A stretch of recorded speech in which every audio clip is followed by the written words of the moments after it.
చెప్పండి, యోగా బెస్టా జిమ్ బెస్టా అంటే ఏం చెప్తారు?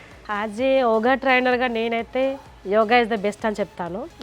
ఎందుకంటే జిమ్ చేస్తున్నప్పుడు ఎంతసేపు మజిల్ గెయిన్ అవుతుంది, బాడీ ఫ్లెక్సిబిలిటీ రాదు.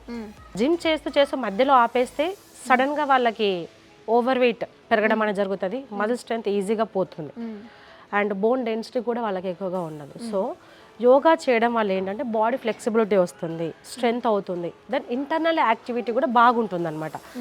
ఇప్పుడు జిమ్ ఎంతసేపు బరువులు ఎత్తడం వల్ల ఏమవుతుంది, మజిల్ గెయిన్ అవుతుంది. సో యోగాలో తీసుకున్నట్లయితే మజిల్ గెయిన్ అవ్వడం విషయం ఒకటి అండ్ బాడీ ఫ్లెక్సిబిలిటీ వస్తుంది, దెన్ ఇంటర్నల్ యాక్టివిటీ కూడా బాగుంటుంది, మన ఇంటర్నల్ ఆర్గన్స్ కూడా పనితీరు బాగుంటుంది అనమాట. అండ్ మనం యోగాసనం ప్రాక్టీస్ చేసినప్పుడు శ్వాస తీసుకోవడం వదలడం అనేది గమనిస్తూ ఉంటాం. సో అలా చేస్తున్నప్పుడు మన ఇంటర్నల్ ఆర్గన్స్ అన్నీ కూడా యాక్టివ్ పనిచేస్తూ ఆక్సిజన్ సర్క్యులేషన్ బాగా జరుగుతుంది, అలాగే బ్లడ్ సర్క్యులేషన్ బాగా జరుగుతుంది. కాబట్టి 100% is the better yoga. Okay.